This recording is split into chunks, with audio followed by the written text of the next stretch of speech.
Sini, spesial kamu sini. Sini. Cuman kliknya ditanduin yang anu. Ayo. Sini. Bentar aja 5 menit. Hitung 5 menit itu berarti sampai berapa? Udah mau nambah dia aja. 50 ada. Kliknya udah 200. Nah, 300. Beda pernah pakai kali itu kan.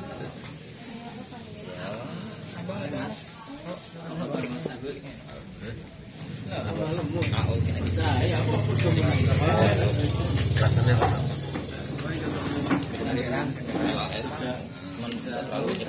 itu 2 kali saya ketemu sama.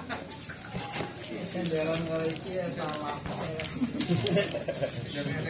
Rasul salah.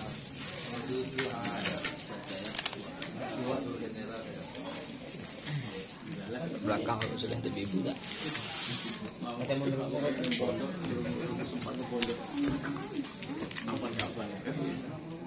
Klik enak.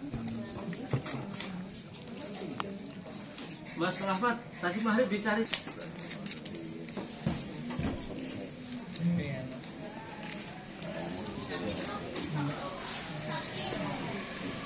Assalamualaikum warahmatullahi wabarakatuh. Waalaikumsalam warahmatullahi wabarakatuh. Bismillahirrahmanirrahim. Alhamdulillahi ta'ala wa syafa'ati Rasulullah sallallahu alaihi wasallam.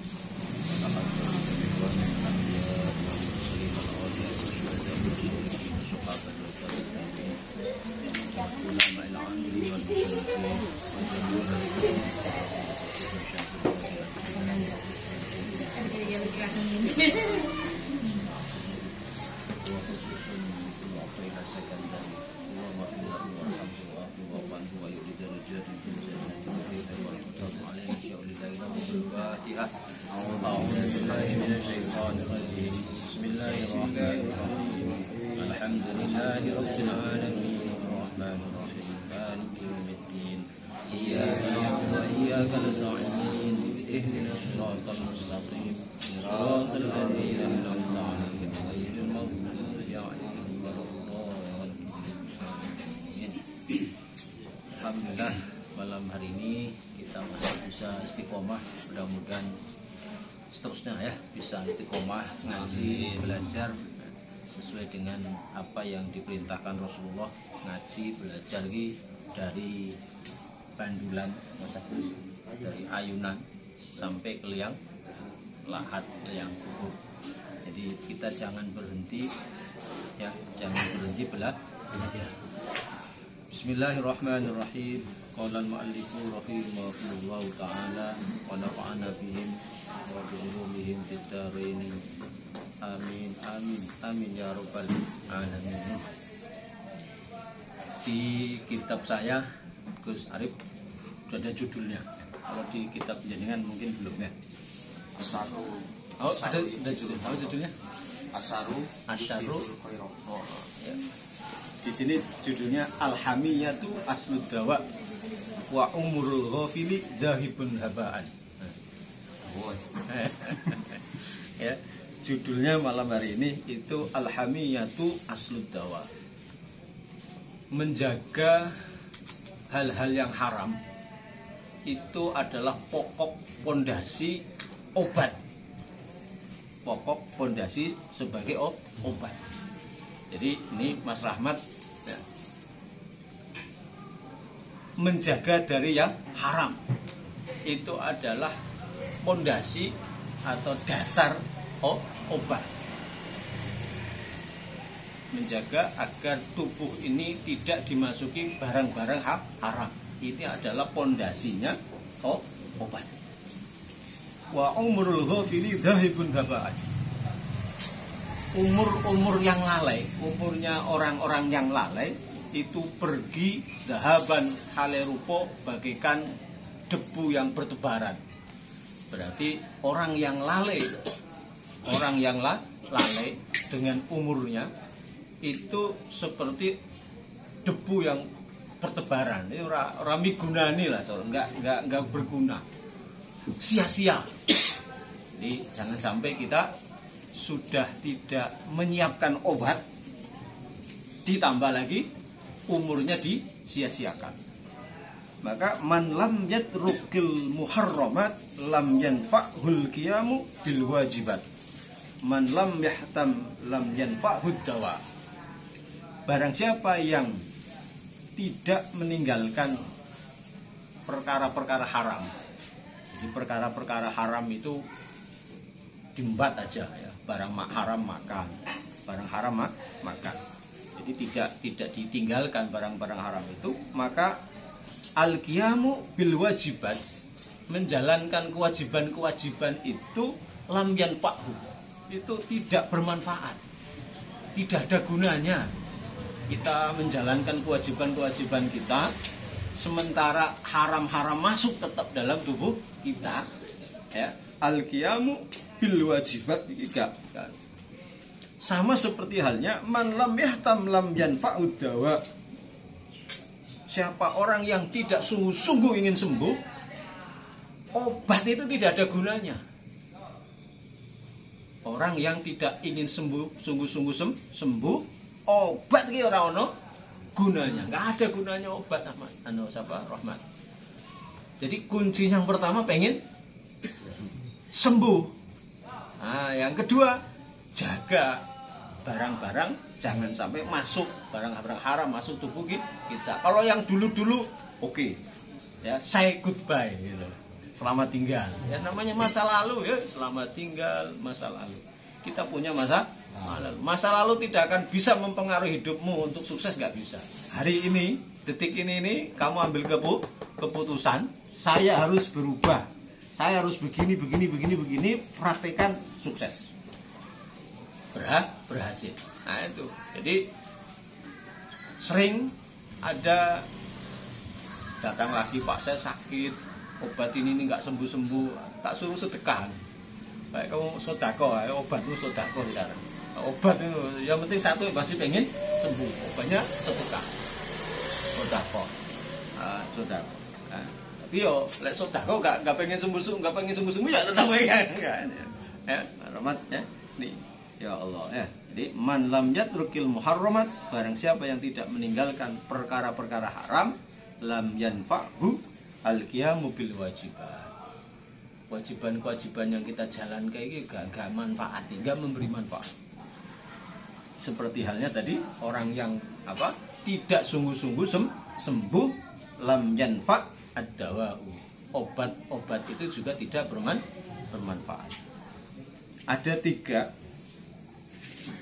kerugian yang amat sangat kerugian ya, di hari kiamat. Yang pertama itu rajulun kana lahu abdun faja'a yaumal qiyamati afdalu amalan minhu.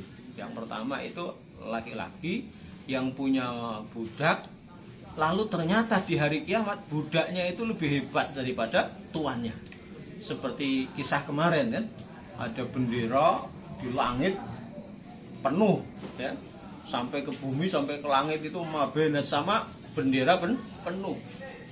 Siapa ini bendera ini? Ini bendera ini punya sayyid, tuannya apa punya budaknya? Oh ternyata punya budaknya. Nah ini besok tuan yang merugi, yang rugi banget di hari kiamat adalah punya budak, tapi budaknya lebih hebat, lebih soleh, lebih sukses, lebih baik daripada dirinya. Kemudian yang kedua, warajulun lahu malun falam yatasaddaq minhu famata fawarasahu ghairuhu fatasaddaqa minhu. Yang kedua, dia orang punya harta, tapi hartanya tidak disedekahkan, mati. Mati. Hartanya dia punya harta, tapi belum sedekah, dia mati. Lalu orang lain yang mewarisi, dia sedekah untuk dirinya. Ya gini, waduh, aku dulu punya harta, tidak aku deh. Giliran yang mewarisi mana dia? Wah itu menyesal. Opo biar aku nggak sedekah, ini rugi. Maka jenengan kan semuanya punya harta, berapapun nilainya, ya kan? Ya harta itu ya tidak harus uang, tidak harus ya yang menurut jenengan harta. Sedekahilah harta. Kalau perlu, kalau pengen sedekah yang penak, yang senang itu ke anak-anak kecil. Anak-anak kecil tuh dikasih 2.000 senangnya luar biasa, ya Pak ya. Wah, anak kecil ini ngumpul. Wah, dibagi 2.000. Kali 10.000 dan 5, seneng wah itu. Wah. Wah, sekali rasakan. Tapi coba Mas Gun misalkan sedekah 2.000 ke wong tua. Tapi kalau ke anak-anak, wah luar biasa. Ya biasakan ngasih ke anak-anak. Dan nanti tuanya dia akan ingat. Aku punya dikit duit kalau Mas Gunawan. Itu 1.500 itu senengnya pol. Ya, Masya Allah. Nah ini 2 orang yang nanti akan merasakan rugi. Duwe harta benda, duwe duit, tapi mati belum sempat sodako. Giliran yang warisi hartanya sedekah, wah gigit jari dia. Karena warisan itu hisabnya sama yang punya, Pak Nando. Warisan itu hisabnya yang punya lah, yang make nggak kena hisab. Oh, ya. Yang ketiga. Nah ini saya terpukul kalau ini. Yang ketiga. Ya 2 tadi mukul juga. Tapi ini 3 memukul tenan. Warajulun alimun lam yantafa'. Tangkat. Warajulun alimun lam yantafi' bi ilmihi fa'allama ghairuhu fantafa'a bihi. Jadi laki-laki atau seorang yang alim yang tidak mempraktekkan ilmunya. Nah, ini saya ngajar tapi saya nggak ngajar. Saya ngajar tapi saya nggak mempraktekkan. Ya. Lalu orang lain mengajari saya. Ya. Lalu orang lain mengajari saya dan saya mengambil manfaat justru dari orang lain. Wah itu nyesel. Opo biyen aku wis ngerti ilmune kok aku nggak dikerjakan. Giliran orang lain yang ngomong malah kerjakan. Jadi orang alim yang punya ilmu tapi tidak diamalkan, begitu orang lain mengajarkan, ya mempraktikkan. Oh, 3 orang ini rugi. Ayo, rajin-rajin bersedekah. Ya tidak harus tunggu banyak ya, tidak harus tunggu banyak. Ya 1.000, 2.000 ya gak apa-apa. 2.000, 3.000 ya gak apa-apa. Yang penting bahagia. Ya, sampai ngeki duit 2.000 ndelok seneng wis. Ya tidak harus ya. Yuk, ya. Kemudian ma'aqalla barokata malin waqa'at fihi aydin nahibin. Sungguh ya, sungguh aduh sedikit sekali barokah harta, keberkahan harta yang harta itu jatuh atau dimiliki pada orang-orang yang merampas. Nahibin itu orang-orang yang merampas. Wa hadza wallahi umurul ghafil manhubun. Ya, maka harta ini yang tadi dapatnya dari rampasan, dirampas. Ya, itu amat sangat sedikit barokahnya, bahkan nyaris tidak ada berkahnya. Demi Allah, itulah perumpamaan orang yang lalai dengan umurnya. Orang yang lalai dengan umurnya. Demi Allah, itulah perumpamaan orang-orang yang umurnya lalai manhubun dan dirampas. Jadi kita sudah berapa tahun kalau kita hitung-hitung umurnya? Katakanlah 60 tahun.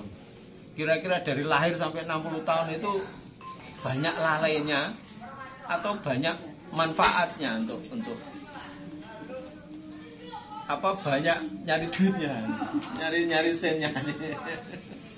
Ya. Jadi tidak rugi kita, ya, tidak rugi kita seminggu sekali ngaji atau ya tiap habis sholat zikir, baca Quran, nggak ada rugi. Yang rugi itu tadi. Ya. Jadi sangat amat sedikit berkah umur kita ini. Kalau hidupnya tidak ada ngajinya, tidak ada digunakan untuk belajar, wah amat sangat merugi. Dan sangat sedikit berkahnya. Ayo, ya, perumpamanya tadi seperti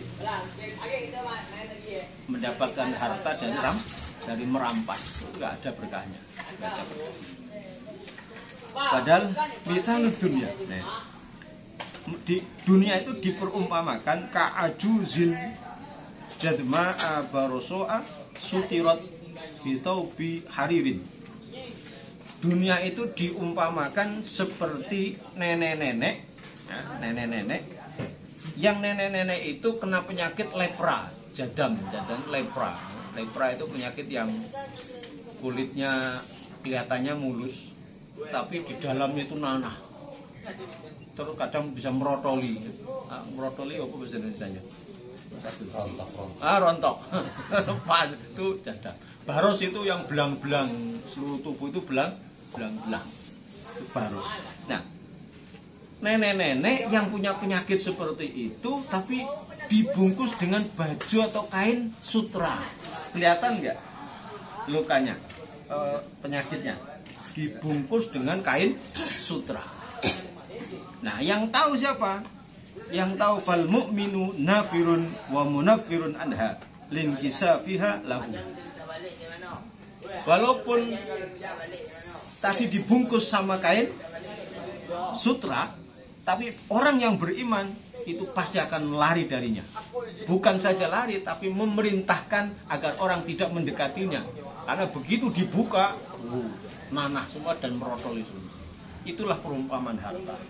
Jadi lucu kalau kita ini, lucu sekali. Kalau kita sampai meninggalkan ibadah gara-gara pekerjaan. Lucunya lucu tenanan nih. Banget lucu. Ya. Bangetnya apa? Lucu. Loh yo, dunia tadi ibadah seperti itu kok sampai meninggalkan ibadah sampai tidak sholat. Kan lucu banget Mas Agus.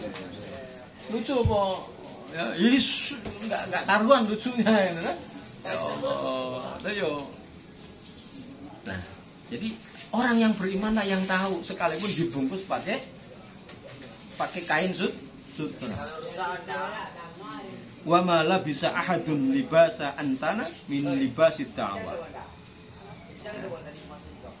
Seorang tidak menggunakan pakaian pakaian antan itu pakaian yang badek, pakaian yang bau busuk, pakaian yang bau bajin, yang lebih bajin, lebih buruk dibandingkan dengan orang yang pakaian dakwah, libasud dakwah. Jadi ada orang, katakanlah 2 orang ya. Satu orang itu pakaiannya pakaian bajin, pakai baju yang bau busuk. Yang satu ini pakaian dakwah. Dan ternyata pakaian dakwah ini lebih busuk, lebih buruk daripada pakaian yang tadi bajin busuk itu. Nah, siapa itu pakaian dakwah itu siapa? Nah, pakaian dakwah itu adalah bi ayyakula fil mukhasomati anta misli wa anta yasluhu laka an tukallimani wa man anta hatta ukallimuka. Jadi pakaian dakwah itu diumpamakan seperti orang yang ngomong ketika lagi poro-padu. Poro-padu itu lagi berkelahi, lagi ribut, lagi permusuhan, lagi bertengkar. Nah, terus orang yang bertengkar tuh bilang gini, kamu, orang yang seperti kamu kok ngomongin aku, nasihatin aku, gak pantas kamu. Kamu itu siapa? Kok pantas kok ngomongin saya? Emang kamu siapa? Nah, orang yang seperti itu namanya memakai pakaian dakwah, libasud dakwah. Nah, orang yang seperti itu ternyata lebih busuk daripada orang yang pakai baju busuk.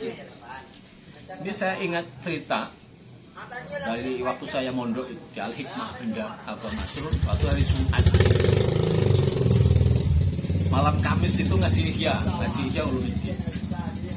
Itu ada orang tinggi besar, jubahnya kotor tekil, terus tongkatnya tinggi, sorbannya ya kotor hijau bajunya, sorbannya ini hijau, tongkatnya panjang, terus di tongkat itu kresek kain aso ya Pak, aso isinya entah isinya apa ya, kalau orang melihat itu mungkin ya bajunya dekil kotor busuk gitu lah, dan kayak dekil gitu, kayak kotor cemong-cemong itu.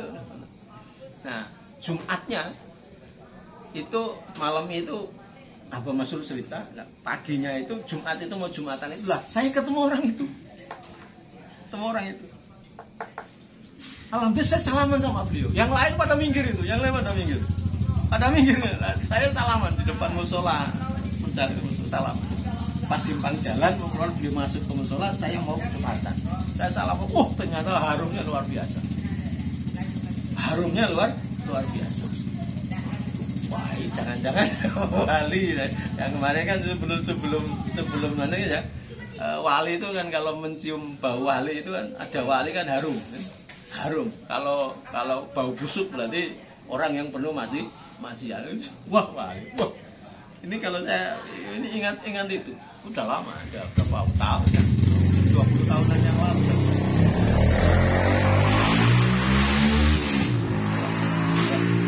Jadi jangan lihat pakaian busuknya, ya. Jangan lihat pakaian busuknya, pakaian kotor itu orang pakainya kotor, kutel. Bahkan jangan-jangan sekarang ini memang banyak wali-wali yang mastur.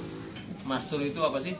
Nutupi dirinya atas kebaikannya. Aku ini bukan orang baik, aku ini kotor, aku ini compang-camping, aku ini bukan siapa-siapa gitu.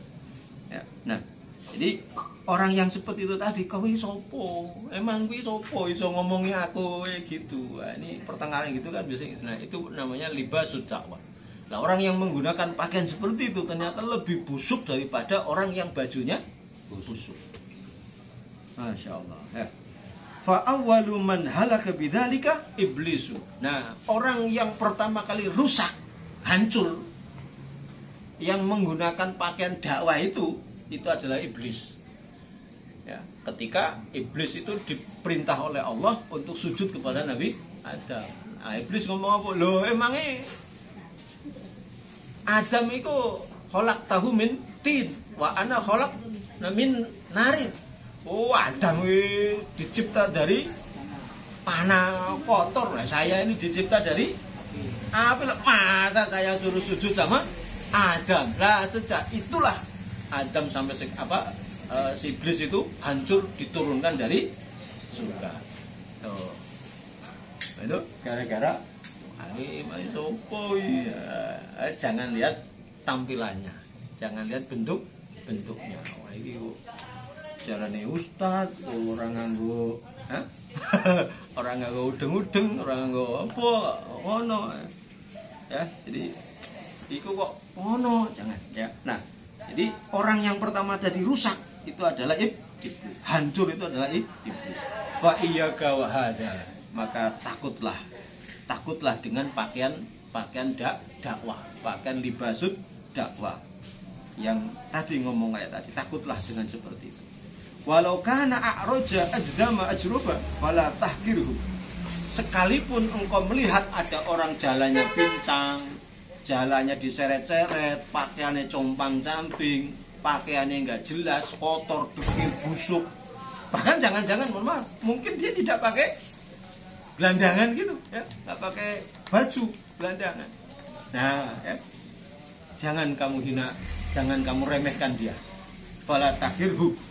Jangan kamu remehkan dia. Kenapa? Jangan-jangan lihurmati la ilaha illallah fi qalbi. Jangan-jangan di hati orang itu ada la ilaha illallah. Wah. Jadi lek ana wong sing modele macam-macam langsung disetel otaknya, pikirannya. Di dalam hati dia ada la ilaha illallah. Maka hormati dia. Hormati dia. Ya, jangan ikut-ikutan mencela atau apalah, ya. Ya, jangan-jangan di sana ada wa hassin dzannaka bikulli ahadin tuflih. Berprasangka baik, ya, penyanamu terhadap tiap-tiap orang tuflih, bisa bikin kamu bahagia, ya, daripada berpikir jelek. Ya, berpikir jelek itu menyakitkan kita yang sakit. Orang yang kita pikirkan jelek, mungkin dia lagi goyang-goyang atau lagi apa, ya. Kita sing mikiri dia negatif, sengsara, di pikiran masing hati-hati ini mana, makanya kemarin saya bilang ke Mas Rahmat, istrinya pulang ke rumah ibunya, bersyukur, alhamdulillah, nggak perlu ngasih makan. Lo berpikir positif yang begitu. Ya, kalau nggak begitu nanti apa? Berpikir macam-macam sama istrinya, akhirnya ngasih nafkah tidak, berpikir yang macam-macam, tambah dosa, tambah nggak sembuh-sembuh nanti penyakitnya. Ya teman. Jadi enjo syukur, titipkan saja, ya Allah, aku titipkan istriku dan anakku kepadamu. Ya gitu. Ya, ada rezeki teko rono parani. Kan gitu. Alhamdulillah, sehingga tetap berpikir sangat. Saya yakin lah istrinya Mas Rahmat, anaknya Mas Rahmat ada di hatinya ada apa? La ilaha illallah. Hormati dia, karena di hatinya ada la ilaha illallah. Wis ngono iso tenang, itu namanya hasin dzannaka. Berbaik sangka. Ya, orang yang berbaik sangka tuflih. Hidupnya akan damai, hidupnya akan bahagia, seneng. Oh, nggak pening-pening, nggak pusing. Kita nggak mikirkan mereka, ya, karena kita akan fokus kepada memperbaiki hubungan kita dengan Allah. Mudah-mudahan kita semua bisa istiqomah, bisa ngaji tenanan, ya. Pinter gak pinter, paham gak paham itu gak penting. Sing penting ngaji, mangkat, qobla ayah tua sebelum kaki kita ngelangkah itu sudah ghufir lahu ma taqaddama min dzambi. Dosa-dosanya sudah diampura, tidak diampuni, apa yang gak penak itu. Aku mau ngaji, mau melangkah ya diampuni dosa-dosanya Mas Agus. Oh, enak tenang. Ya sama. Insyaallah. Ya. Wes tenang, damai, pengen sembuh. Taubati perbuatan-perbuatan yang maksiat, perbuatan-perbuatan yang haram masuk, mungkin pernah masuk ke dalam tubuh, kita taubati, stop, cepat sembuh. Alhamdulillah, kita doakan Mas Rahmat ini sembuh, Pak. Ya. Amin. Sembuh, waras bergas. Amin. Barangnya akas. Amin. Duitnya juga kumpul. Al-Fatihah.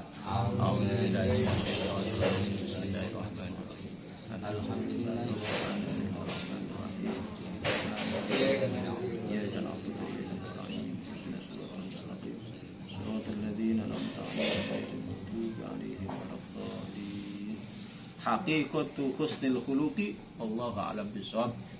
Mudah-mudahan minggu depan itu sejatinya akhlak yang baik. Akhlak yang baik itu sejatinya seperti apa sih? Akhlak yang baik itu akhlak yang bagaimana sih? Insyaallah minggu depan. Ya. Assalamualaikum warahmatullahi wabarakatuh. Waalaikumsalam warahmatullahi wabarakatuh. Silat aduh. Apa kurang? Ayo, ini ngopi nih.